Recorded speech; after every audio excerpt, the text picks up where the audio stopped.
Wait for who? Camera.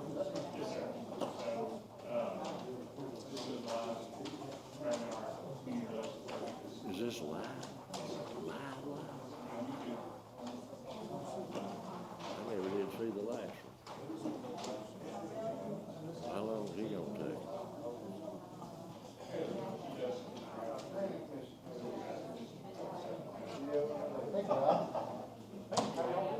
Ready?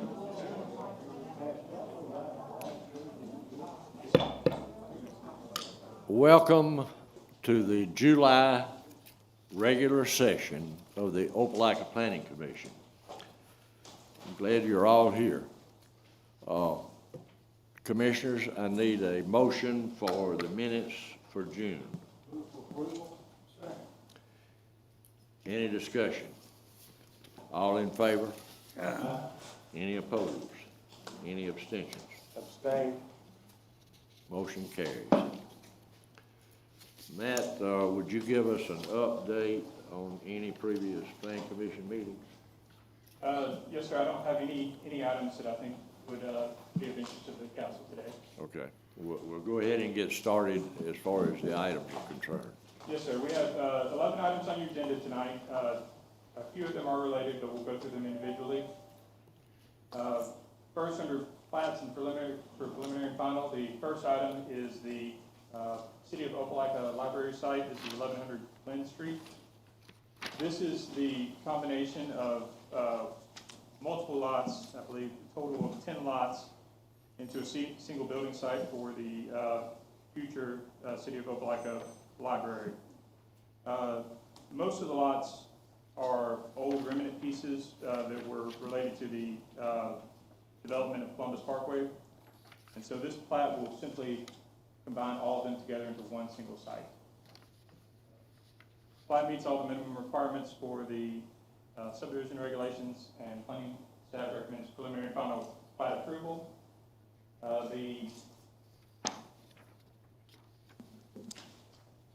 This meets all of the engineering department's requirements.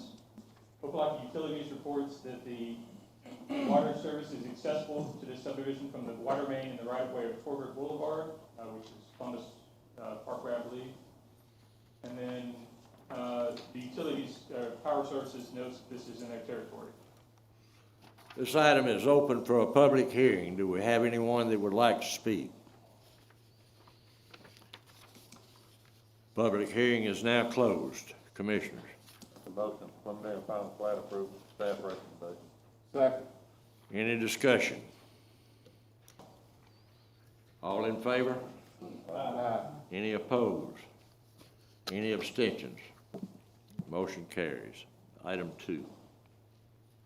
Item 2 is located on Andrews Road near Anderson Road. This is in the R1 zoning district.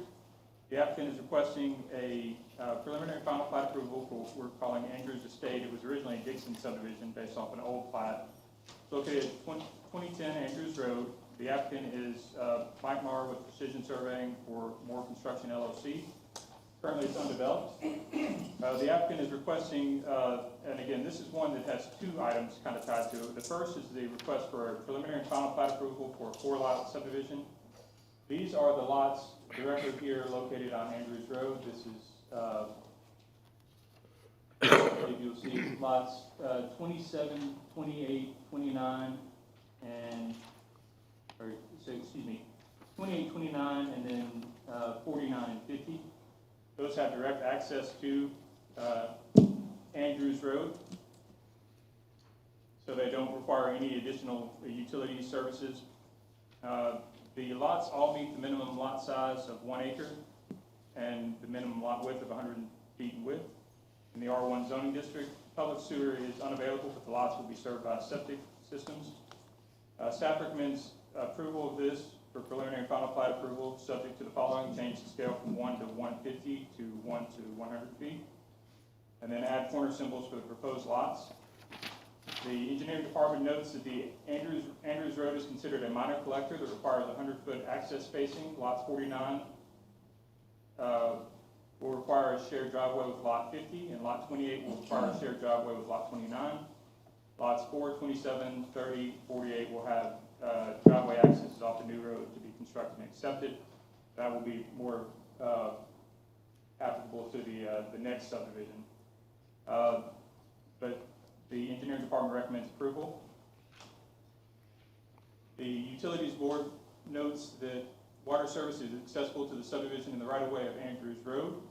And the Opelika Power Services Department notes that this is outside of their power service territory.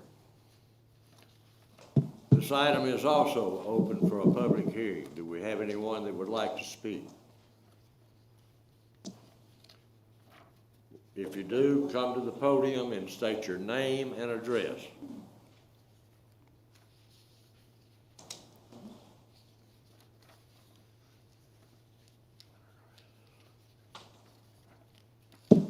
My name is Kenneth Lyons. I'm at 1865 Andrews Road, adjacent from land that we're speaking about. What kind of noise would that inquire? I'm a night worker, and I'm just trying to see noise-wise when they're doing the construction, what would we be looking at? It would be, I think, standard construction activities like land moving equipment and building equipment when they construct the homes. So in other words, it's going to be a lot of noise then, right? Yes, sir. I mean, during construction, it'll be the noise you typically hear with a new development, new roads, and new subdivision going in. So what's the plan for when it's supposed to start? They would have to, if this were to be approved, they may be able to start construction on these lots. For the larger development, they would have to get engineering plans approved. And then once those are approved, they could begin development of the roads and infrastructure. Once the roads and infrastructure are in, they can come back and get final plat approval. And once that's all in, then they can start building homes. So do we have a timeline on it still? I would have to defer to the applicant to kind of what their timeline is on it. Typically, that process though takes 3 to 6 months at least. Okay. Thank you. Is there anyone else that would like to speak?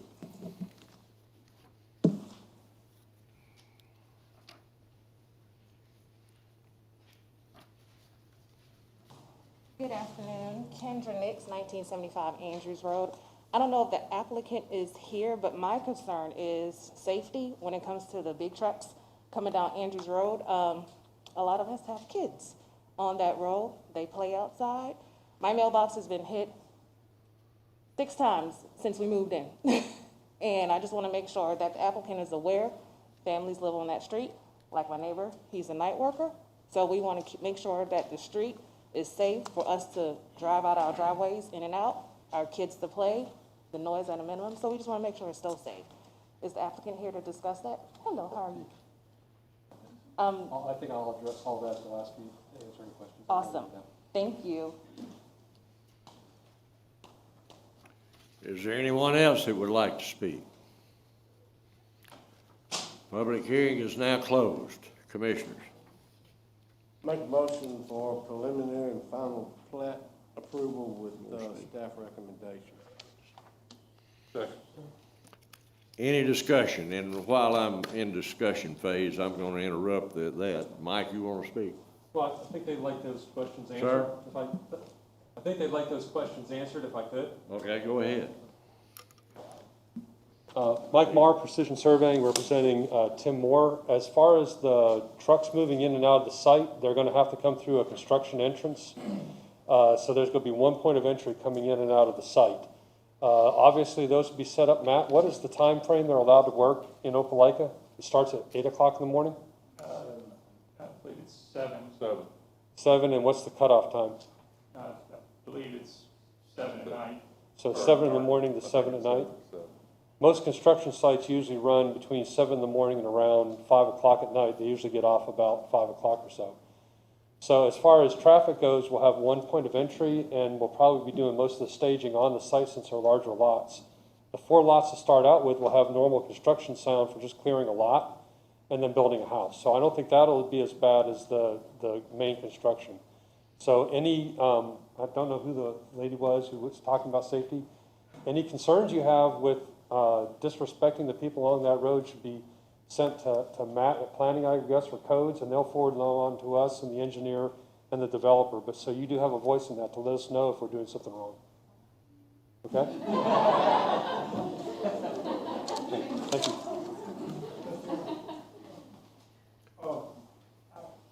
Chief McCary, they could address the traffic problem out that way. I know we've had some complaints about not construction traffic, but other traffic, this truck traffic.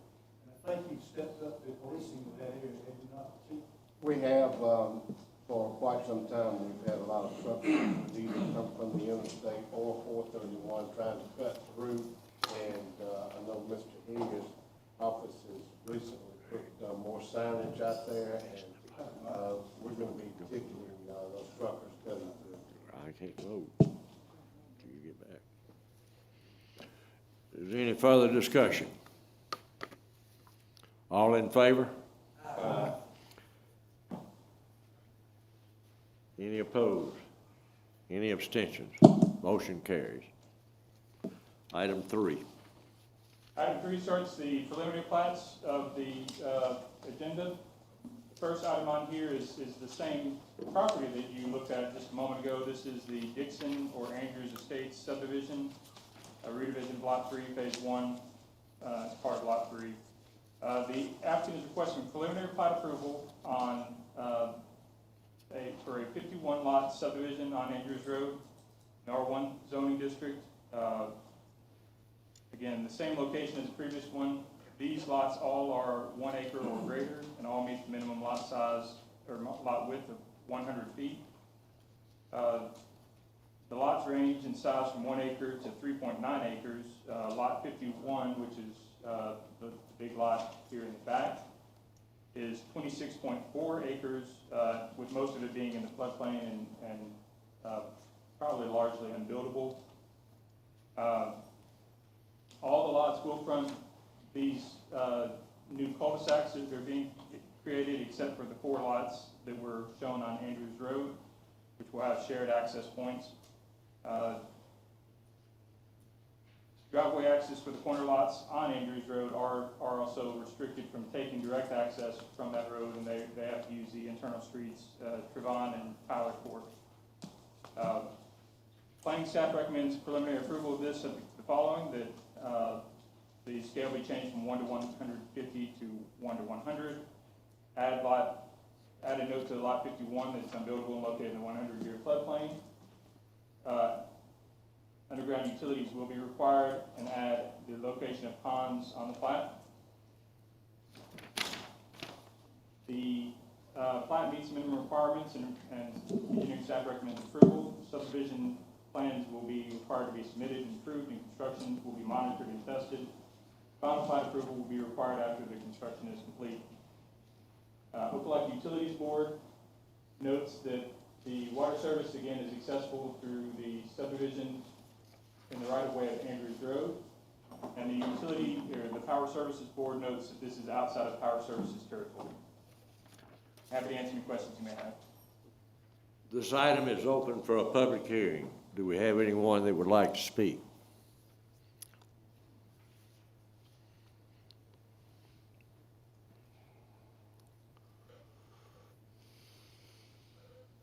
Please, Commissioner, my name is Keith Norman, 3419 Drexel Road, Montgomery. I'm here with respect to specifically Lot 51 and ingress and egress on Lot 51. My family currently owns Lot 13 in Electra Estates, which there is an unopened road, Anderson Lane. And my query is this. I've heard that we've said this lot is in the floodplain and largely unbuildable. That doesn't mean it's totally unbuildable, and I suspect within the context of the planning and zoning laws of the city that certain prescribed measures can be taken to build. Therefore, my question goes back to what is the ingress and egress for Lot 51? It does not show up on the plat that I've received from the Planning Commission. The plat does show, I believe that's Anderson Lane, the right of way. That's an unopened road. Yes, sir. And we have no plans to develop Lot 13 of Electra Estates. That has been that way for 40 years, and it was our agreement originally with the Planning Commission back in 1979 that we would agree to put in a road so that those 13 acres, which had no ingress and egress behind the existing lots, so there would be a road if, in fact, there was ever any development. And we don't intend to develop Lot 13, and therefore we would like to keep Anderson Lane closed.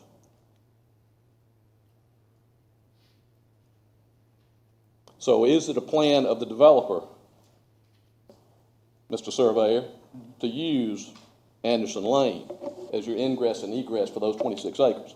Would you like me to answer that? You want to, if you would, step back. Sure. And Mike, you get up there and address the situation, if you know the answer. Okay, go ahead. I borrowed your plaque, by the way. Oh, you got it? So, Lot 51, that's a microphone. Lot 51 does have some area on it that you could build. However, Matt, we're having to add a note to the plat that says it's not a buildable lot, correct? Yes, sir, we recommend that as a condition of the plat. And as far as I know from the builder, he has no plans to build a home back there at all. Once the note is added to the plat that Lot 51 is not a buildable lot, then at that point, the access through Anderson Lane is a moot point since there's no need to get to or from that. It's simply there to not have a floodplain on the buildable lots. Well, that's interesting because when we, in fact, subdivided Electra Estates, that was a condition, a precondition for having those lots along Anderson Road approved, that because 13 was still back there, there would not be any landlocked parcel, and therefore there had to be an ingress and an egress. I don't know if you've changed your rules, but 40 years ago that was the case, and that's why we agreed to put that plat of the highway, of the road, Anderson Lane, in at the request of this body in 1979. This would qualify as an outlot, correct, Matt, since it's in the floodplain? It could be an outlot, but, I mean, we do, right now, from what we see, we recognize Anderson Lane as a right-of-way, whether it's a built, constructed road or not. So it is technically city right-of-way, based on what I see. Now, whether or not we would require improvements to that road to build anything back there, we'd have to look at and see whether or not it would be required. Well, this is in the floodplain as well. Lot 13 of Electra Estates is also in the floodplain, so it's largely unbuildable as well. And therefore, that's one reason we did not consider developing that additional 13 acres of Electra Estates because of that fact, but nonetheless agreed to putting in the right-of-way for Anderson Lane. Yes, sir. With the lot being labeled as unbuildable, as Mr. Morris said, I don't think they would have to come back and petition the commission again to remove that label if they ever wanted to develop it, which means we would have to send out new notice to you again to change anything. Well, as long as it's properly reflected in these minutes of this body, Yes, sir. that's the case, then I will rely on, the goodwill of this body, and that will be fine. That'll be sufficient. And I know the property owners of the surrounding lots on Electra Estates feel the same way, and probably have the same thoughts as well, whether or not to go forward with vacating that drive or not. But in any event, since it appears in the minutes, I'm sure it will appear in the minutes, then we've got that for future reference.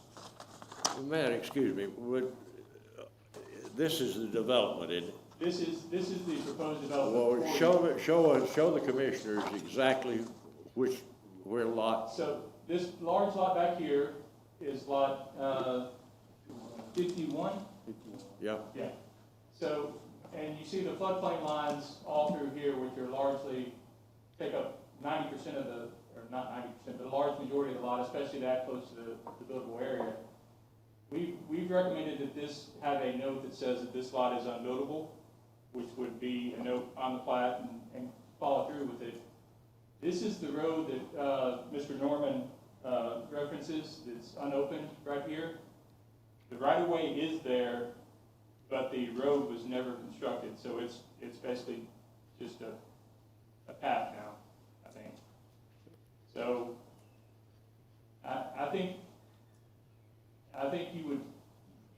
the note itself, Yeah, limiting development would be sufficient to make sure that if there was ever a plan to develop it, it would have to come back before this body to have that note removed again, which would require new notice being sent out to all the adjoining property owners. Well, that'll be somebody other than me, I can assure you. does that answer your question? It does, Mr. Chairman. Okay. Thank you. Thank you, sir, and thank Is you. there anyone else who would like to speak? Public hearing is now closed. Commissioners. Need a motion and a second. Sir? Any discussion? I have one question. Yes, sir. Is that little pathway, right-of-way usable, or is it being used now? It's not being used, and it will not be used. Nice thing. I can't, sir, you're gonna come up here. I just wanna know if it's an active path or being used. Yes, sir. My name is J.B. Edgar, and that's my driveway to my house, Anderson Lane. I own the property right next to the gentleman that just came up here and spoke. So that's my driveway. So obviously a major road coming through there is going to be pretty. And Pretty what's upset. your egress and ingress, according to the development? My driveway is Anderson Lane.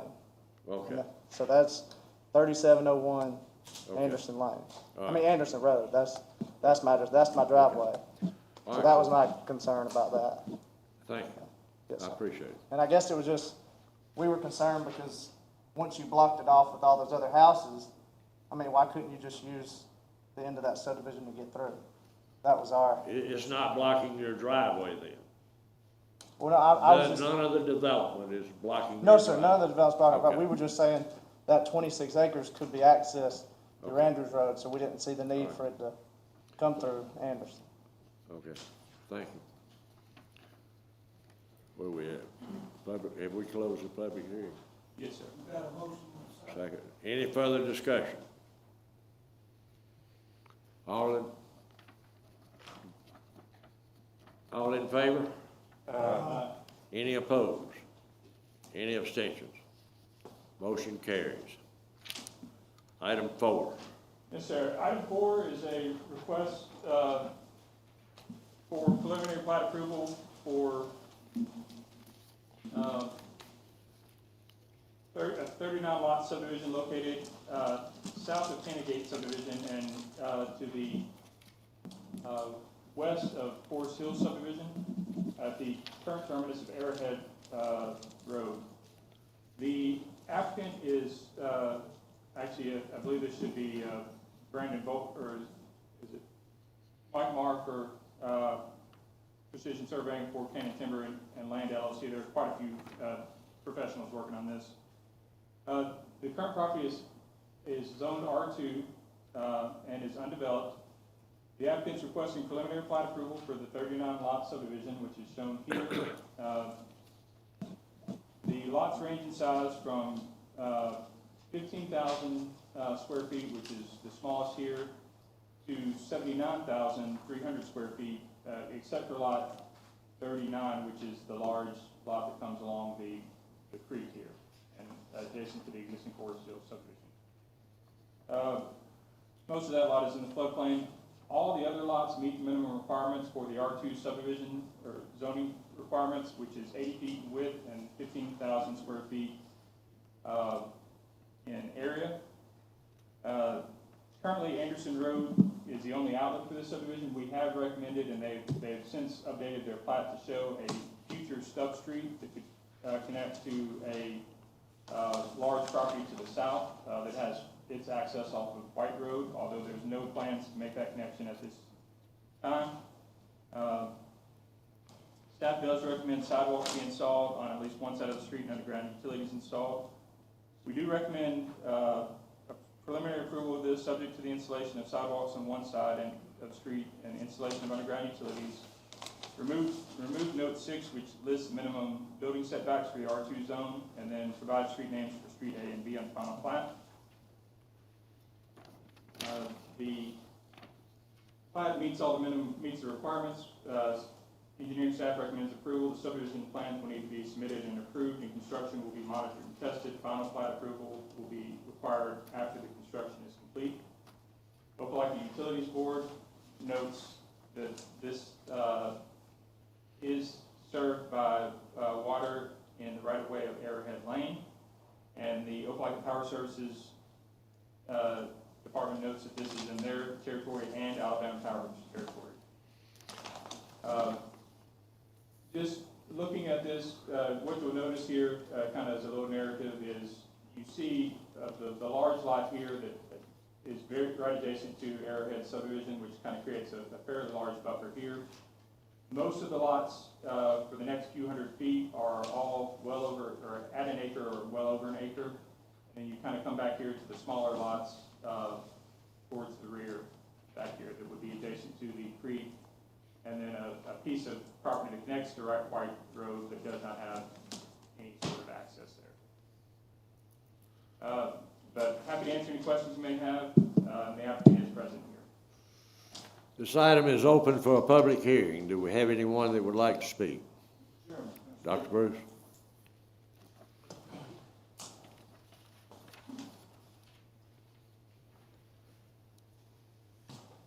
Homer Bruce, 505 White Road. Mr. Chairman and Commission, I appreciate the opportunity to speak, and I'd be remiss if I didn't say something to the mayor and the council person present that thank you for this facility that we have here today that is much nicer than what we've had in the past. We appreciate it as citizens. Thank you, Dr. Bruce, you paid for it. Well, everybody paid for it. That's right. Come anytime you can. I'm a homeowner on White Road, and I represent the homeowners on White Road, and most of those are here today. If you'll stand up. Okay, this represents every family that lives on White Road. We understand that in this plat, that there's a possibility that this cul-de-sac will have a road that goes to White Road and open White Road up on the backside into Black Hawk subdivision. And we are opposed to this because this would put this traffic on a dirt road. Even though it's city maintained, it is a dirt road. This plat, as you can see from it, the property is a T like this on to there. So they do not have full access to White Road. It comes to a point on White Road. The White property is to the south. The Bruce family's property, to the north. The Bruce family property is to the south of this. We have about 120 acres in our family. The White family here is the Hunters. I don't know how much land they've got, but they've got a considerable amount of land. Neither property owner wants to relinquish any of that land to make access to White Road. First off, we don't want the traffic on the road. It's a dirt road. We don't want the dust. We don't want the noise.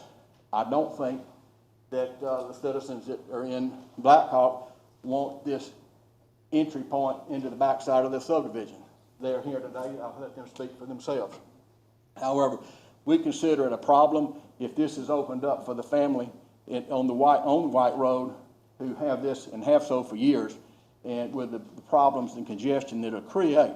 We understand it would be a nice shortcut from where Black Hawk is to shopping at Tigertown and those other places. But this is a dirt road, and it's a single lane, particularly down where this would connect on a steep grade down the hill. That road would have to be widened considerably and with considerable expense to construct that. So, therefore, we as a group don't want that to happen, okay? Secondly, on the south side of this project, it joins pasture land that belongs to the Reeves, which is Carolyn Bruce Reed in the back, she's here, which joins this property line. She'd like to know if there's a possibility of getting a green space there, a buffer from that pasture over to these lots there. You want to address it? Sure. Under the current ordinances, there is not typically a required buffer yard when you have an R2 zone like this buffering another R2 zone.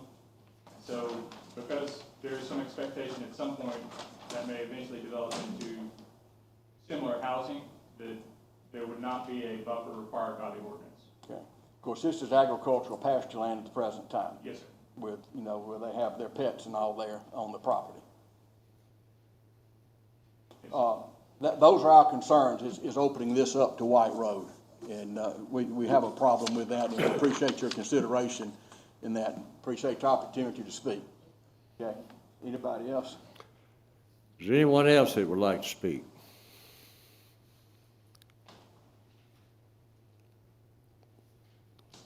Thank you, Dr. Bruce. My name is Carolyn White Hunter. I live at 1305 White Road. My family has lived at the end of White Road for 183 years. And I do not want this, a road that connects to our dirt road, for the same reasons Dr. Bruce mentioned. Our place is an Alabama historic and century and heritage farm, and we have an Alabama historic cemetery, family cemetery on our property. I just want to emphasize that we're there and we want to stay there, and we don't want a lot of traffic from this subdivision on our road. Thank you. Thank you. Is there anyone else that would like to speak?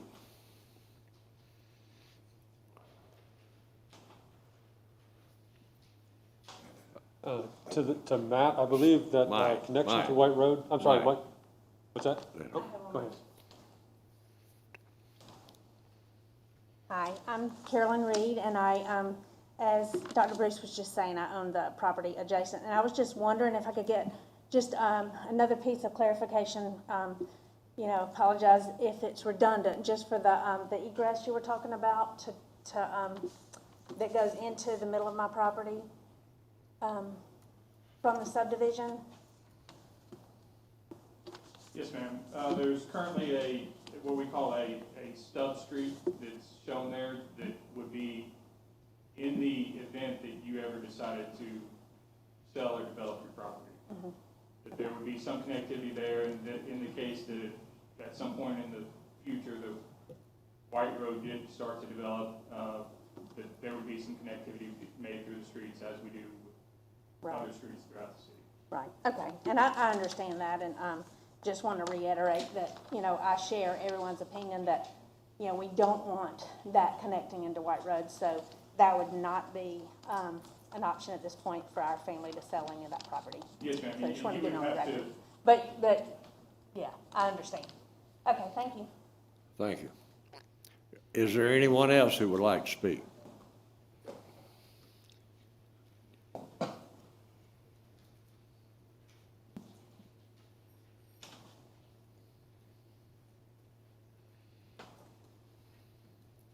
Thank you for this opportunity to speak. I'm Patsy Clark, and we live at 517 White Road. We have been there for many years, and we love our dirt road. Even though it's dusty, my car stays dirty. I love it. And we do not want any more traffic on the road than the residents that live there. I just think that the families that live on White Road, we love it, and we do not want all this traffic coming through our little dirt road and to disturb our families, my grandchildren who play, not on the dirt road, but up around there. We don't want all this traffic coming through. And I just appreciate that. If y'all will consider that, please. Thank you.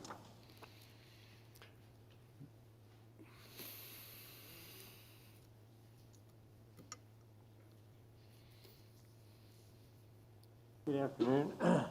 I'm Gene Hunter, and I live with Carolyn Hunter. And I have a problem with, in general, on how the planning commission and development people allow this so-called development to take place that seems to be in contradiction to what I was reading last night in the Public Works Manual having to do with subdivisions.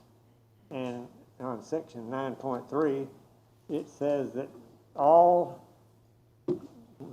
due consideration should be given to preserving trees. And from what I've seen so far of the Cannon development, they go in and scrape every tree there is off the property except along a tributary drainage, just a small area there. And it seems to me like if Opelika is going to call itself a tree city, that planning and engineering and everything should be more concerned about keeping some trees on these properties instead of just scraping everything clean. Thank you. Thank you. Is there anyone else that would like to speak? He's coming.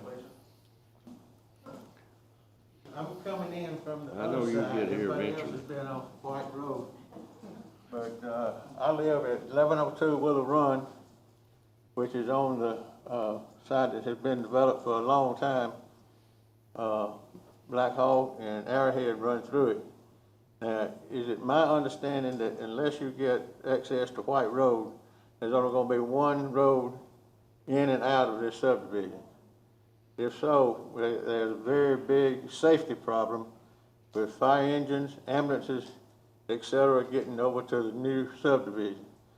Now, have mixed feelings about this, because I don't believe in trying to tell somebody what they can and can't do with their land. But I've got to protect what I do have. That we have raised children, and we have children come in that have raised their children, grandchildren. And the neighborhood now is very quiet. If we add all, you take 39 plots, that's gonna be 2 cars per household or more. Put those going down Arrowhead, Black Hawk, you got a big problem. So, basically, I'm trying to protect the quietness and the uniqueness of our neighborhood. Some way, if they could get to White Road, that'd be a possibility, but right now you got a big safety problem. If you add all that traffic, your big trucks going in for construction. We have several very young people that like to play in the road. It's just a safety hazard, and I like that taken into consideration. And I don't know how you could slow any of the traffic down, but without that road hitting White Road, I'd have to say I'm sort of against it. Thank you. That was Joel Phillips, Rachel. Joel Phillips. Yes, that's correct, Chairman. I've got me a whole list. I'm Bill Kent. I live at 1603 Black Hawk. It's where every construction truck, everything, anybody wants to come down and look at that land will go. I certainly appreciate what Buddy and them feel. I would feel exactly the same if I was out there.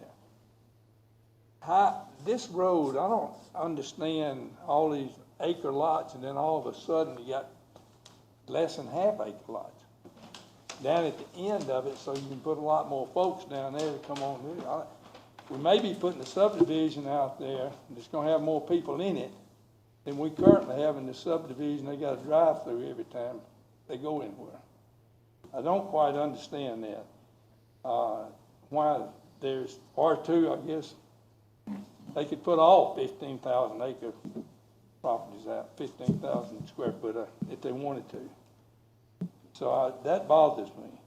The streets, are they gonna be the same width as the streets that are going on Black Hawk? I know we've got probably the widest streets in the city.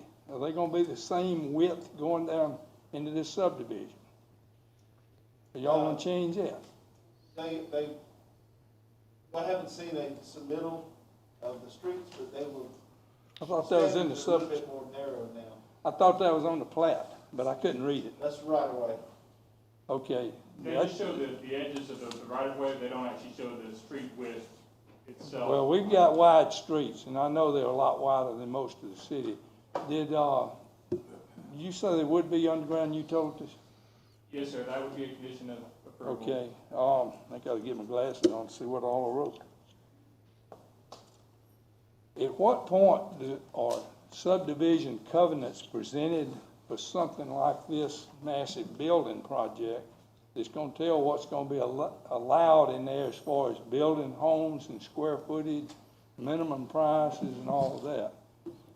When does that come about? After you prove this and they can do anything you want to? The planning commission typically, and the city typically does not get into the realm of subdivision regulations and private covenants and, lots, minimum square footages and things like that. We regulate the actual land, not necessarily the building that goes on there. Okay, so they got a right to do anything they want to. If they want to put 10 people in one of those little houses, they could do it. No, sir, that would be, there are some family standards that we do follow that would limit potential occupancy, and we of course regulate the use of the property, so it would be limited to single-family zoning, but we don't restrict the size of them. We have a minimum size of 800 square feet. Hold on. Is this a part of the Cannon Gate subdivision, really? It's not? But the same people I don't own believe both of so. them? I believe the same person owns the property now, but I believe there's a different development entity that is looking to develop this. Public's not allowed to know who's gonna develop it? We know who the applicant is, and we know, and who the property owner is, but we don't actually know the exact developer until they start submitting further plans. So right now, everything is tied to the current property owner, which is Cannon Properties, I believe. But if they decide to sell it, that is all between them and whoever eventually develops. Well, there's a lot of rumors about who that's gonna be, and some questions about that, but, it'd be nice if we were aware of that. Okay, thank you very much. Thank for the you, Bill. opportunity to speak. Thank you. I agree with everything Jody said, by the way. Richard Haley, 1101 Willow Run in Blackhawk. I am the developer of this subdivision. If you have any questions, be happy to answer them. I wanted to address some of the concerns here. Race Cannon, there's concerns about trees in the subdivisions. His mother developed our subdivision to maintain the trees. Race had a spec home builder approach him about developing our subdivision and putting about double the density of these lots. He was fortunate enough to call me as one of the larger homeowners in the subdivision. I love where we live. I love the way it's laid out. I decided to step in and take down the land to do something that kept the neighborhood together. I'm heavily invested in the community. I'm heavily invested in that neighborhood. I have the corner that's the busiest corner in the subdivision. I like where we live. I like the trees. These are estate lots with some empty nester, smaller lots in the back from people like Dr. Stewart, Tom Tippett that couldn't be here today, that are all in favor of this. There's no mystery here of who the developer is. It's me. I live in the subdivision. Randy Brown's also involved in this subdivision. We stepped in to keep the subdivision the way that we had it. This will be developed. It's permitted by right, whether it's us or someone else. We assume it be us as we have a good relationship with the community. I don't want any of my neighbors to not know who the applicant is. It's Richard Haley. If I have Mike Mars here to answer any technical questions, Brandon Bolt's in the back to answer any engineering questions, and I just wanted to step forward and let y'all know who it is. It's not any kind of mystery. Thank you. Is there anyone else who would like to speak? My name's Jimmy Hurst, and I live at 1108 Black Hawk Drive. Yeah, I know it sounds redundant, but we're putting 53 houses coming out Wood Street.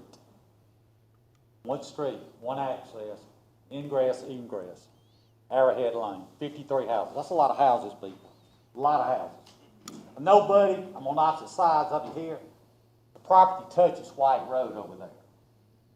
You know, it looks like to me something could be worked out. I've always thought that the city tried to have good access for police, fire, emergency, etc. Well, it looks like to me that, why don't we try something different? I'm not against it. I'm not going to tell anybody what they can do with their land. I'm sort of like Jody on that. But there's a lot of people coming out of one road. A lot of kids play on those streets. I think this is a safety concern. I know it sounds redundant, but I just want to voice my opinion. Thank you. Thank you. Is there anyone else who would like to speak?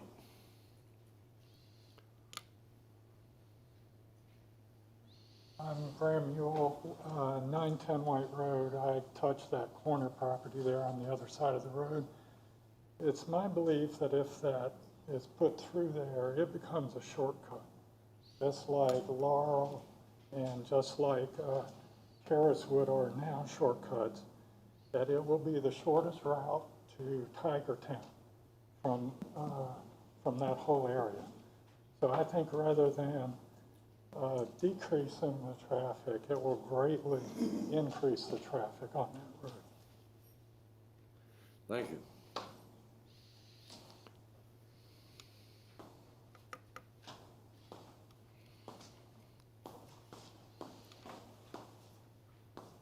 This is Sally Phillips. I'm at 1102 Willow Run. I'm Joel's wife.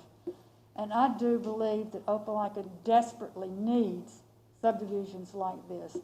Good, solid property that can be well maintained, but without access to White Road or some other access, it should not be built. Thank you. Is there anyone else who would like to speak?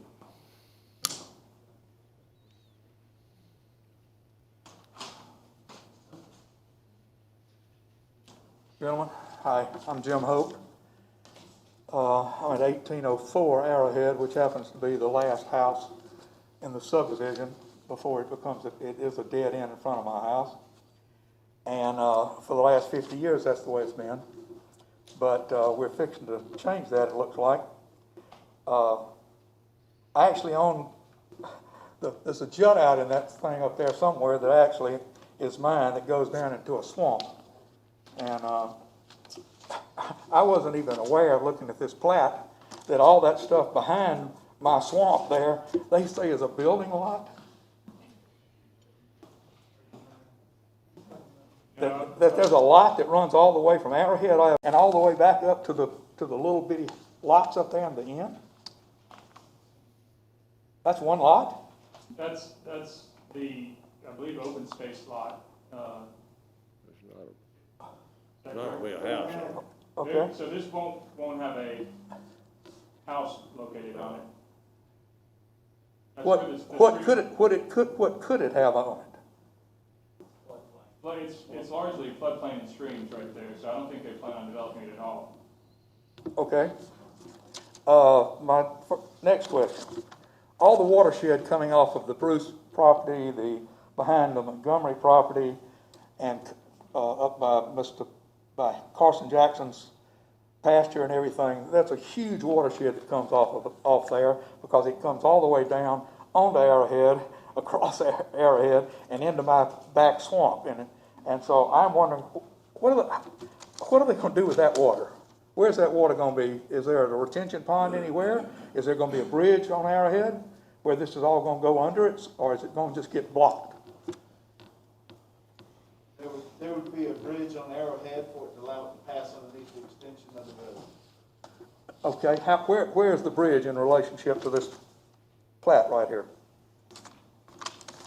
I guess right about, Matt, that's about the right spot, I assume. About where? Where his hand is. Where I would assume, or technical information to be presented by the Okay, and it's a bridge, just a traffic bridge? Yes, sir. Approximately how long, do we know? It'd be wide enough to carry the traffic and large enough to carry the water. This plat only shows the land areas, and, kind of boundaries. It doesn't show the actual kind of technical specs as far as the street widths and things like that. Those will have to follow city standards and be engineered to meet what is approved if this Okay. plat is approved. Are there any retention ponds anywhere on this property? The engineer would be required to determine and survey that, to determine where they would be and what they would be. Yes, sir. This hadn't already been done? No, sir. Is that standard procedure? Absolutely it is. I was asking them, but okay. Okay. Well, I'm the city engineer, so I'm staff that represent. Well, you're fine. Okay. Right. That would have been better to have said that. Sorry. Are you finished? Mr. Hope, No, are you finished? no. Let's move on, please. Okay, thank you.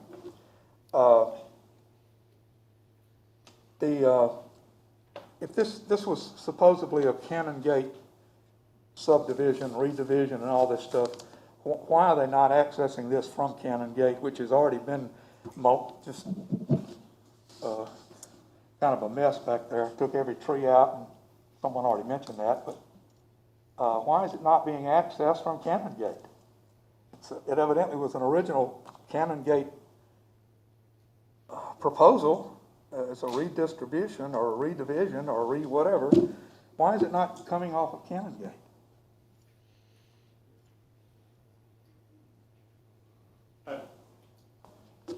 I would think the creek here would prevent easy access. You'd have to have a much larger bridge to make those connections.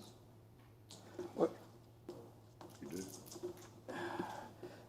50 years ago, they didn't extend Arrowhead the way it is now because supposedly it was going to require a bridge and that was just going to be too big of an expense, so therefore it didn't happen. Also, at the end of Mockingbird and at the end of Blackhawk, there were two places that could have crossed the creek, which had not been done either.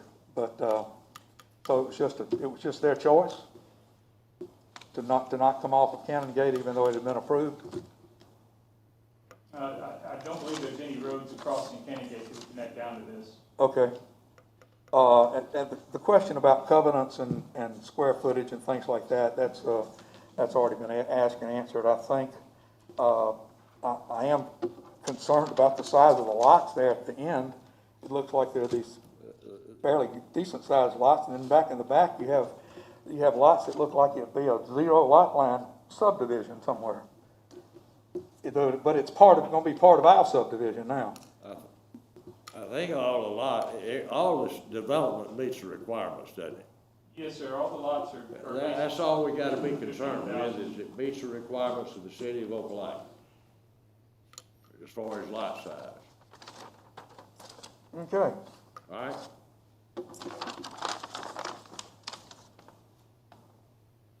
Kind of figured what we'd get. Thank you very much. Thank you. Mike, you wanna address anything? Well, I think, Mike Marr, Precision Surveying, I think the concern about the connection to White Road, at this current point, there is no plans to make connection to White Road at all. I understand both sides of the argument, but at this point, there is no planned connection to White Road from this subdivision. As far as accessing from Cannon Gate, crossing the floodplain and the creek would be just impossible. It'd be dangerous, as a matter of fact, to cross a floodplain like that for fears of impounding that water. If there are any other questions that you may have regarding some of the questions that I brought up, I'm more than willing to ask or answer. Thank you. Thank you. Is there anyone else who would like to speak? Public hearing is still open.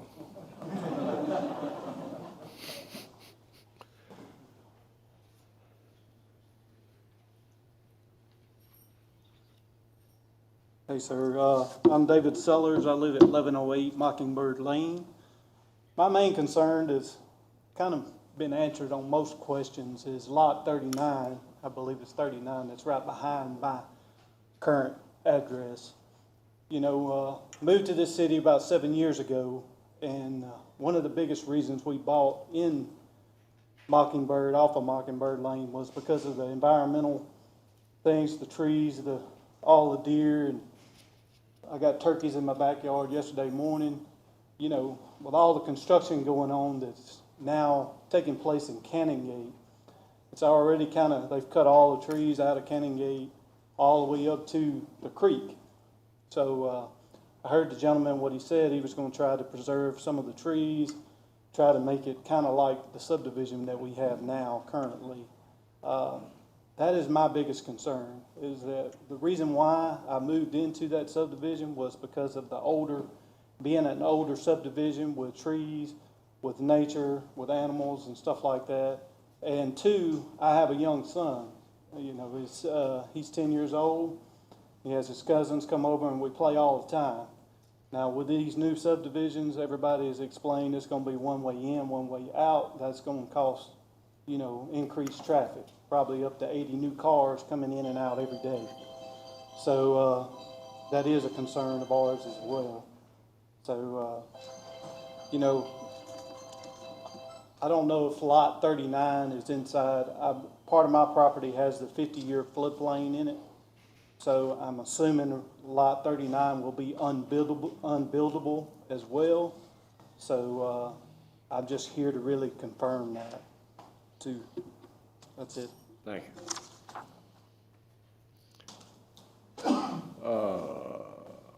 Have you already been up, sir? I just wanted to address one thing. Sir? He said. Yes, sir. I just wanted Have to you address- spoken Can I address one point he made? on this agenda? Have you Yes, sir. spoken? Yes, sir. Can't, Okay. can't get back up.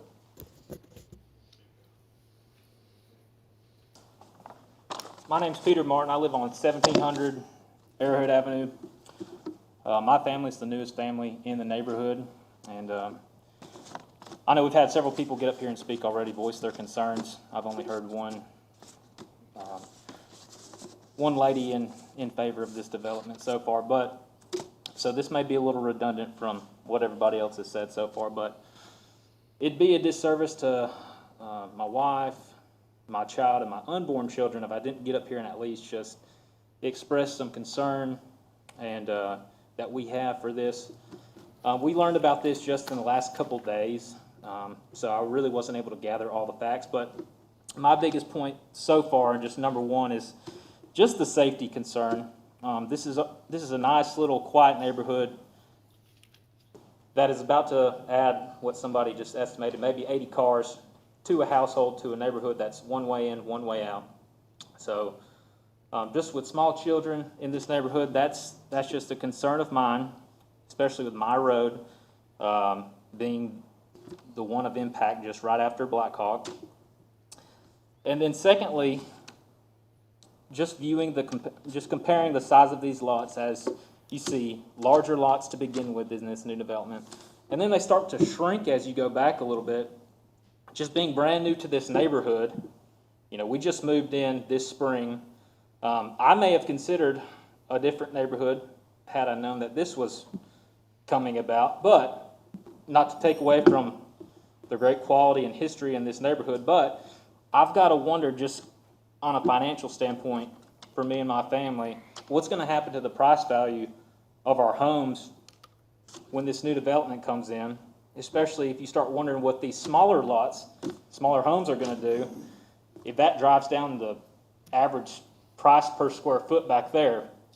So if you live in this neighborhood and haven't already thought about it, I want that to be on the forefront of your mind as well. What's going to happen to the homes you've invested so much of your life's work in as well? Not just the home, but your property. I know a ton of my neighbors have beautiful yards that go along with their homes as well. And so that's just a concern as well. And last thing I want to do is have the government or any local municipality tell me what I can or can't do. So I'm not trying to voice my concern over somebody telling you can't go in and do what you want to do, because that's the last thing I want to be told is what to do with my own property. But I know that it was just brought up as well, why can't this be accessed from the north?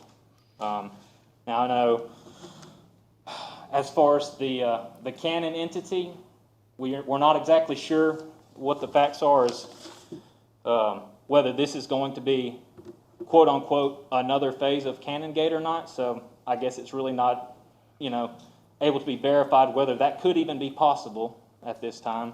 But that was just another concern, or another point my wife and I thought of.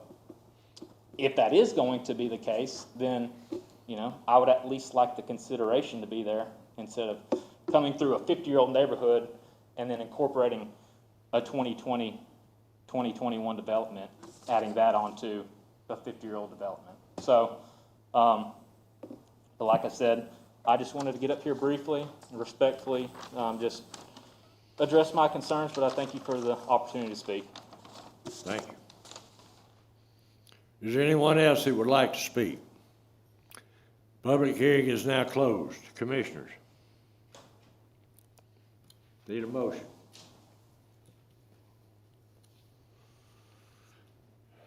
Need a motion and a second in order to get discussion.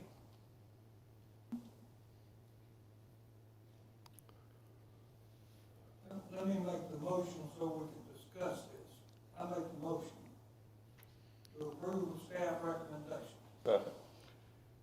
I'm open for discussion. I want to ask City Attorney Guy Gunner if he would address what the Planning Commission's authority and rules are on something of this nature for a preliminary plat approval.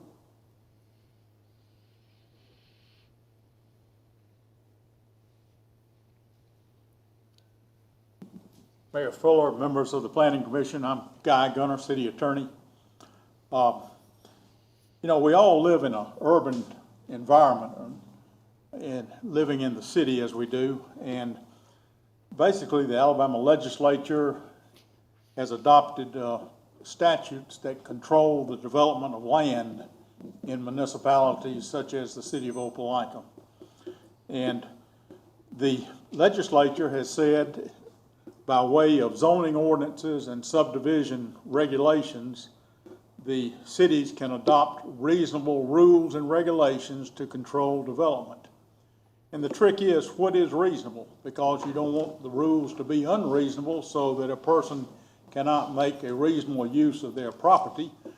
But you want the rules to be such that it can't unreasonably damage adjoining properties. So there is a trick there, and the state legislature and the Alabama Supreme Court have held repeatedly that cities can adopt reasonable rules by way of subdivision regulations and zoning ordinances.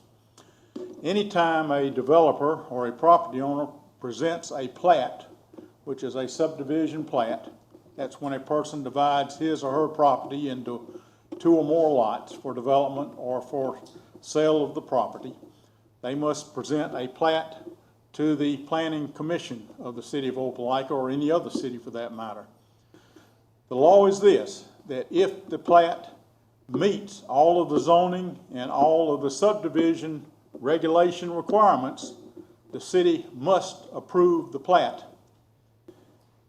If the Planning Commission denies the plat or disapproves the plat, it must state in its minutes the reasons for denial of the plat.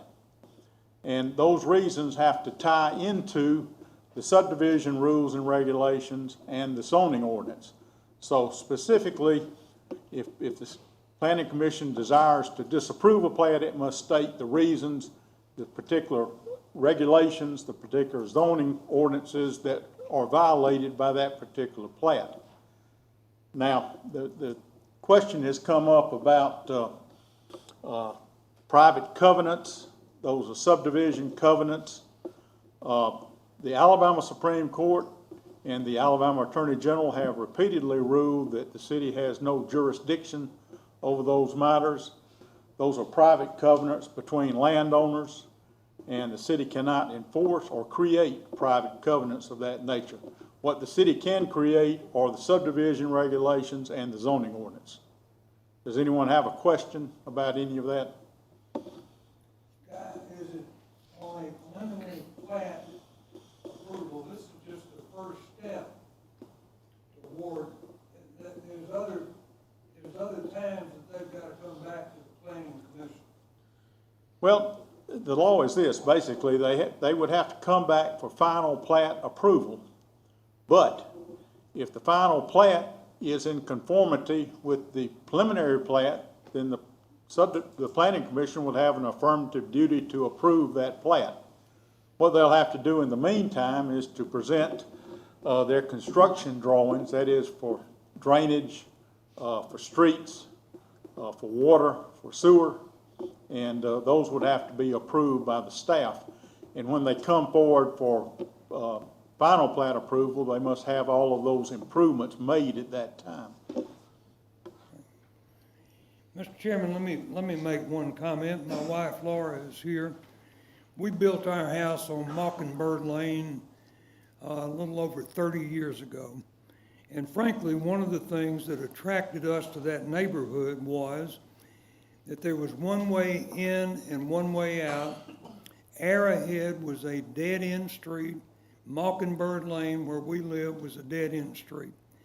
For the longest time, there was only us and the Bouchers across the street.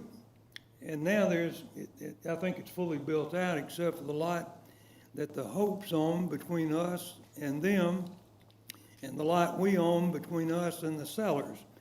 And I don't believe either one of those lots are for sale, so I think the neighborhood is pretty well built out. But we wanted our kids, Peter was talking about, he's got a youngster.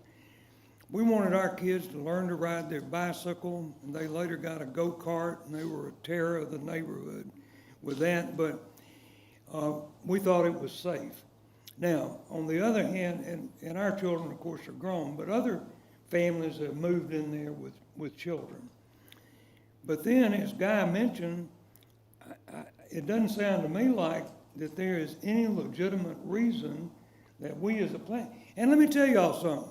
I'm trying to keep my job, and so that's on August 25th. So this ain't got nothing to do with politics, but it has everything to do with what we are allowed to do by law.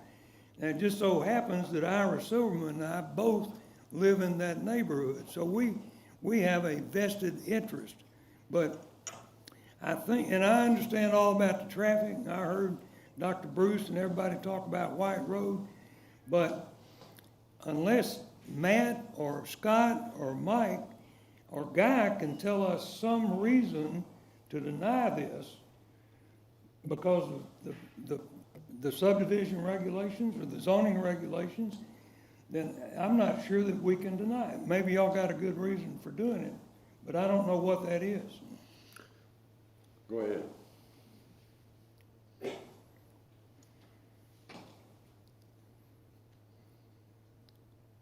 This is one of the hardest parts of our job on the planning commission.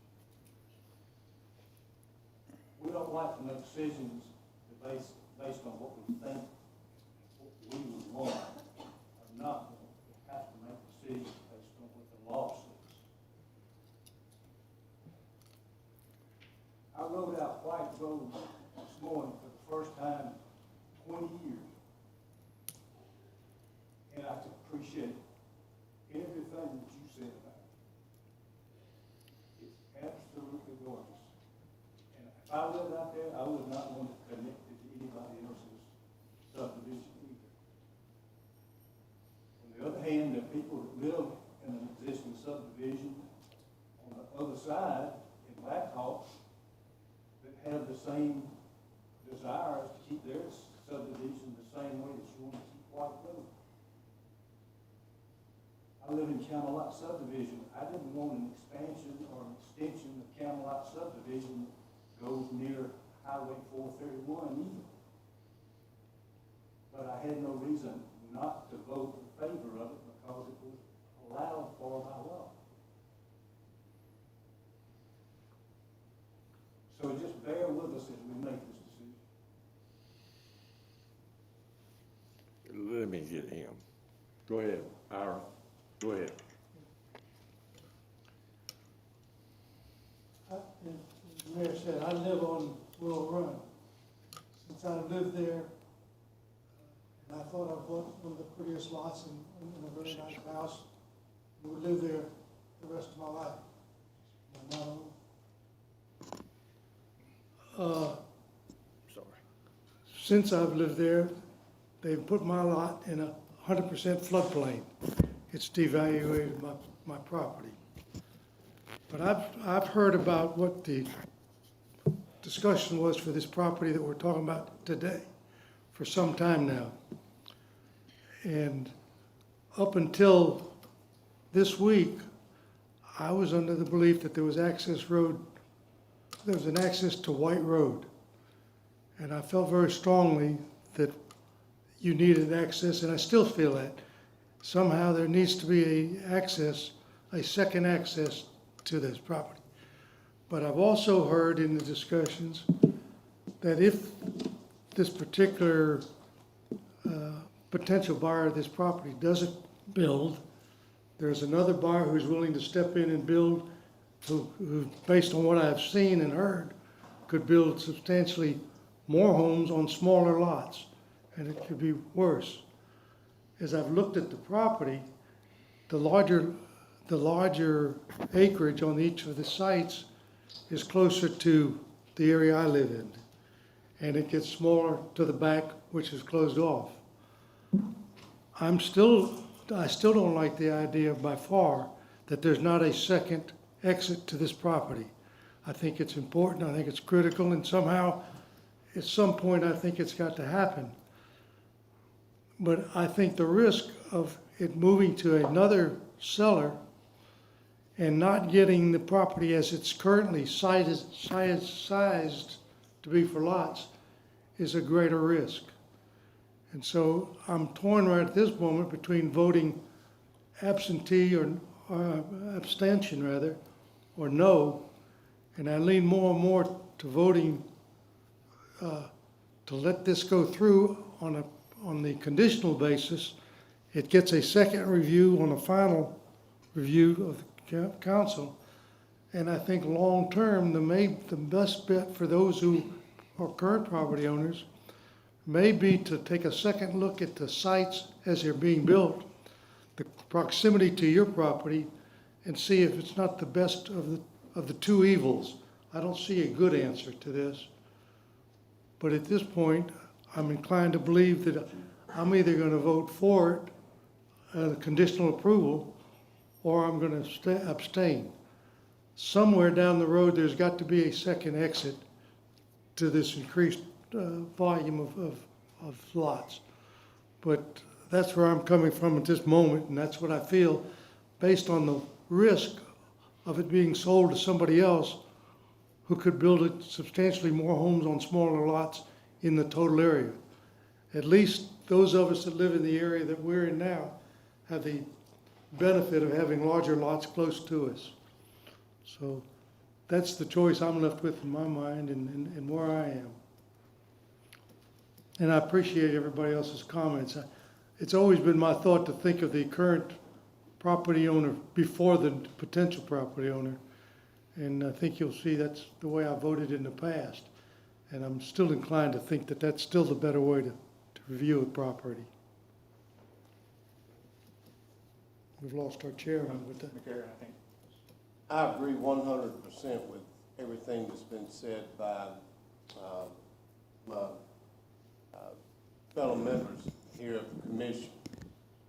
But and I understand and appreciate what Mr. Gunner has explained with respect to what we can and can't do as a commission.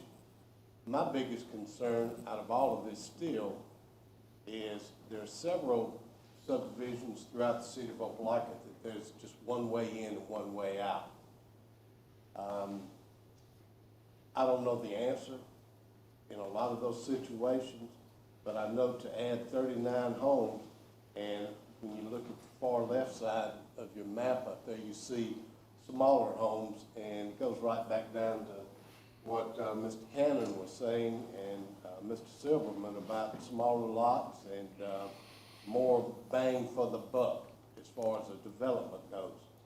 But I was born and raised in this town, and White Road's always been a dirt road. I grew up with Dr. Bruce. I grew up with Carolyn Bruce. A lot of folks out there learned how to drive on White Road many years ago.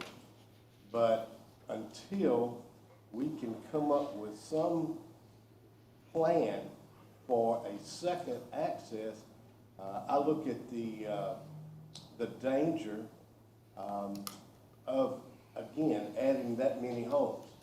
You're talking about fire trucks and police vehicles and ambulances trying to wiggle their way through Blackhawk subdivision, 2 o'clock in the morning, with the fire truck and the ambulances and sirens and all, and waking up the whole neighborhood so they can get to the far end of the development there. So that's a safety concern. Most people in this town, several would be surprised to know that response time by Opelika Fire Department, Opelika Police Department, and EMS is 4 minutes or less. But when you start putting restrictions like this and having to drive through all these different subdivisions just to get to a particular location, that causes me great concern. So again, I don't want to just sit here and tell everyone that our hands are tied, but I agree with Mr. Silverman. There's got to be something else that can be presented versus just one road. And I'm not suggesting that they open up White Road, because that'd be the last thing I want to see happen. But again, our hands are tied in certain areas, but my biggest concern of all of this is still blowing by Jim Hope's home, 2 o'clock in the morning, just trying to get to the new development there. I don't like trees being cut down any more than anyone else in here. But like I said, my biggest concern is the safety response of the police department, fire department, and EMS. Thank you. Is there any further discussion?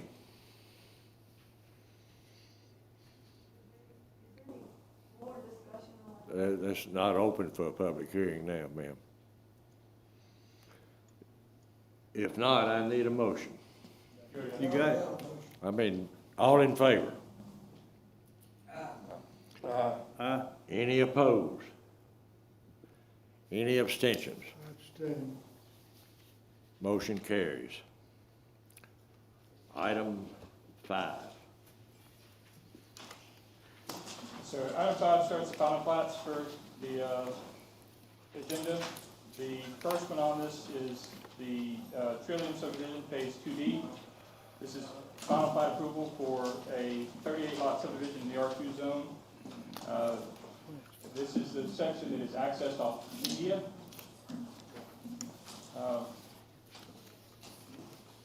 Again, the lot size in R2 is 15,000 square feet with 80 feet width.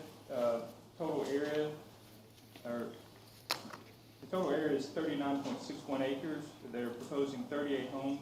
And the lots range in size from 15,673 to the large unbuildable floodplain lot is 17.67 acres. You see right here, the section we're talking about is this with the cul-de-sacs through here.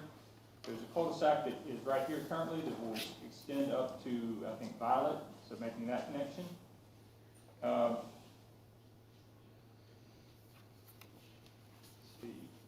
We do recommend approval, or final plat approval of this, subject that sidewalks be installed on at least one side of the street, add the drainage easement along the line between lots 10 and 11.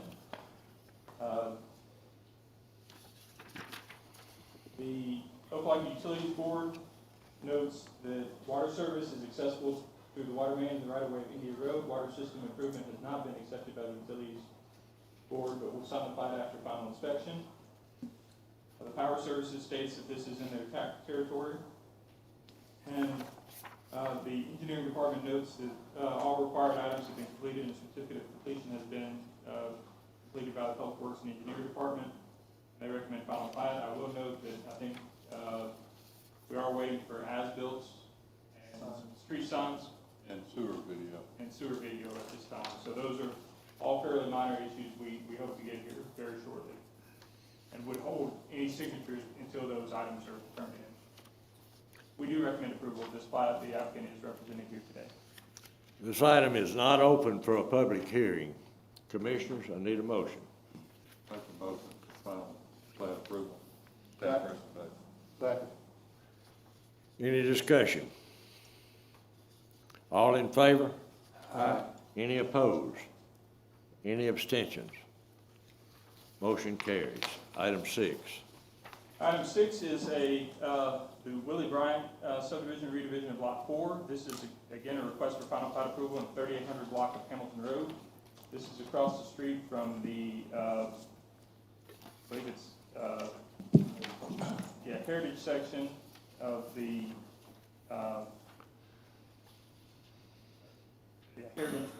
Heritage Road, Flintwood Lane section of the subdivision across the street. They're requesting a 6-lot subdivision.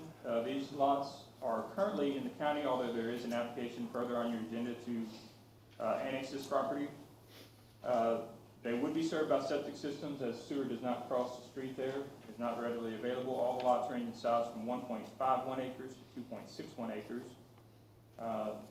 See here the lots all front onto Hamilton Road except for lot 4F, which is accessed off of the unopened Flintwood right-of-way, and would be accessed through a driveway easement there. We do recommend approval of this final plat, subject to the following: that they remove the previous owner's name from the certificate and add the owner's name and address.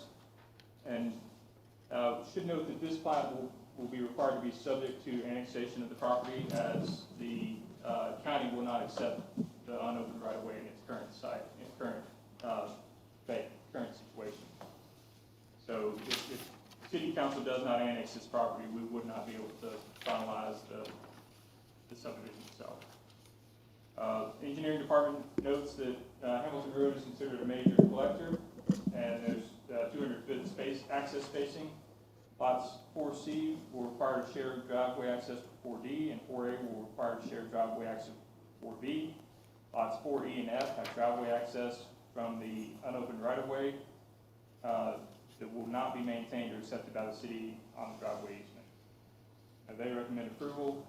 The Opelika Utilities Board notes that water service is accessible to the subdivision to the water main in the right-of-way of Hamilton Road.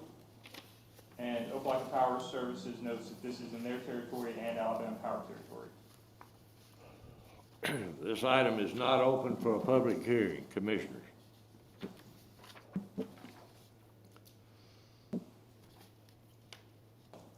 Make a motion for final plat approval. Staff recommendation. Second. Any discussion? All in favor? Aye. Any opposed? Any abstentions? Motion carries. Item 7. Item 7 is conditional use request. This is located off of 9th Street or Long Street, North Long Street. The subject is requesting conditional use approval for 12 units, duplexes at 802 North Long Street. The applicant is Thomas Johnson, representing Metro Properties Incorporated. Currently, the property is undeveloped, although I think there was a fairly old duplex on there a long, long time ago. It's currently zoned R4. The applicant's requesting to construct 6 duplex units, or 12 total units. And part of the request for conditional use is requesting a increase in density from the proposed 9 units per acre allowed in the R4 zoning. This would, the current property is zoned 1.24 acres, and they're proposing to move about 5,000, 6,000 square feet from adjacent property owner onto this property. The duplex would be kind of constructed back here behind Colonial Arms Apartments, the existing buildings here. Here's a smaller fourplex.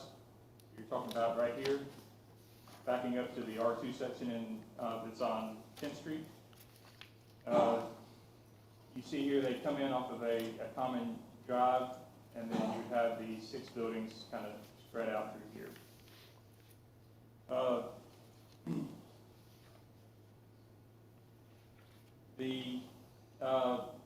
Each duplex would be 945 square feet with 2 bedrooms and 2 baths.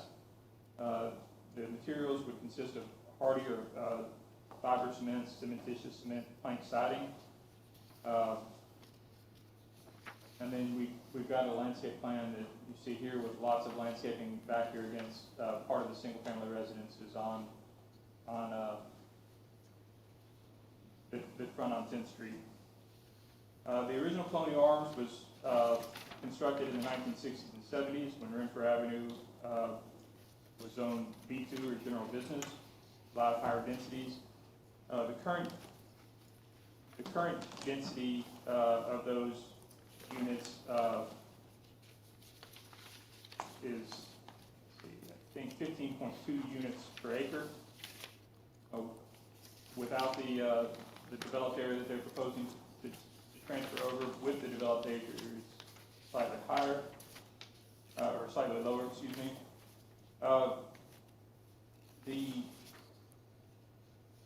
The applicant is also, as I said, requesting a density increase of 20% from 12 units, or for the 12 units on 1.14 acres. It should be noted, and this is what makes this case a little different, is this was actually approved in November of 2000, almost or a very similar plan showing the 12 units on this lot. However, after a year without any action by the applicant, the approval is vacated, so they had to come back and ask for new approval again. In our review of this, and this may just be different eyes looking at it, we've reviewed this and we are recommending denial of the request.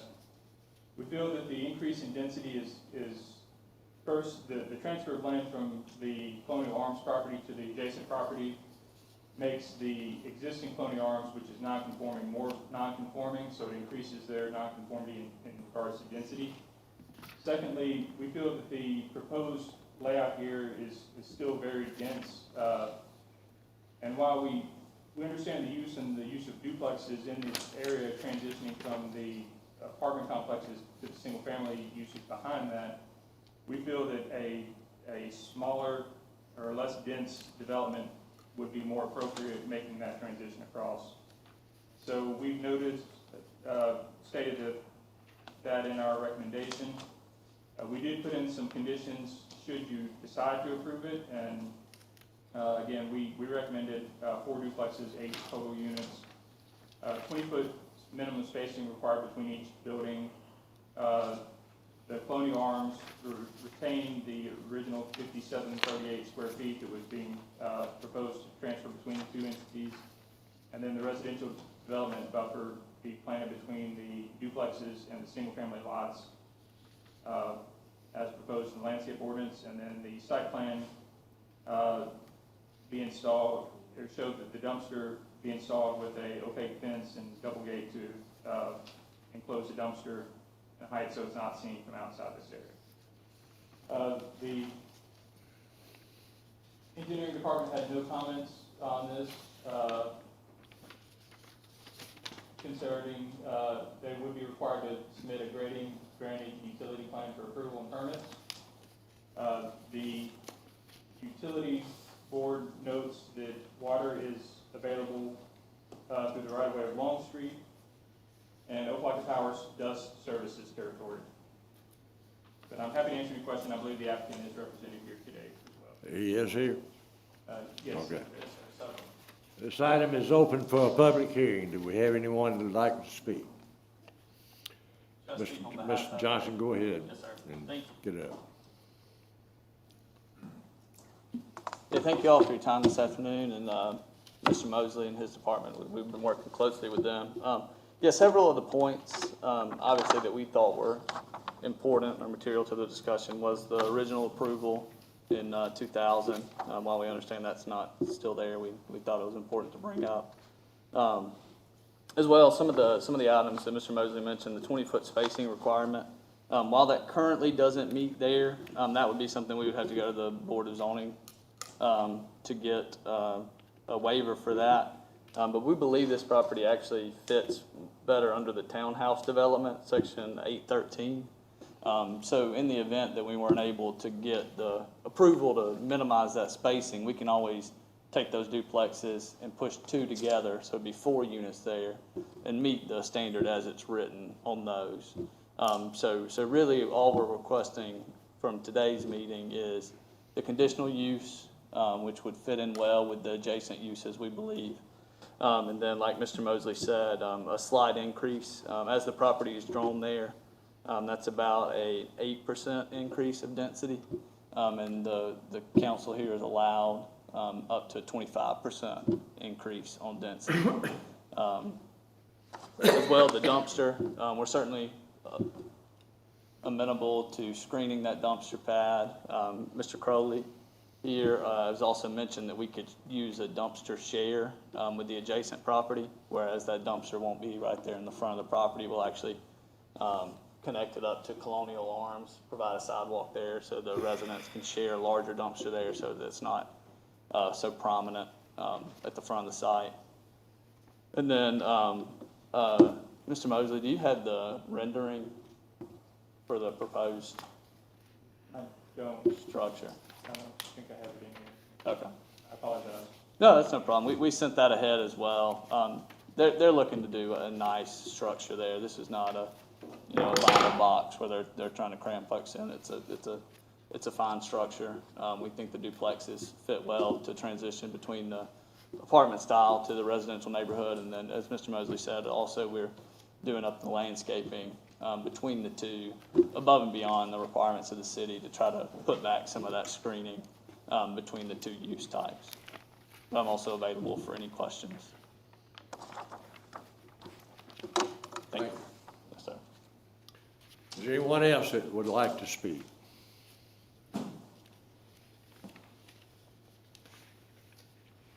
I'm Tommy Crowley, and one of the owners of Metro Properties and Colonial Arms Apartments, and thank you for allowing us to come today and put this request out front. We think that it would be a very good fit for Opelika with the other properties that we have. Like TJ mentioned, that these are duplexes, single level. Our other properties that we have, there's several duplexes, and a lot of folks, and I did too, 20 years ago decided I didn't want to go up and down steps anymore. So we could make townhouses if that's more like what you would like, but we really felt like that the single level would be better, more user-friendly for the people that we're hoping to draw.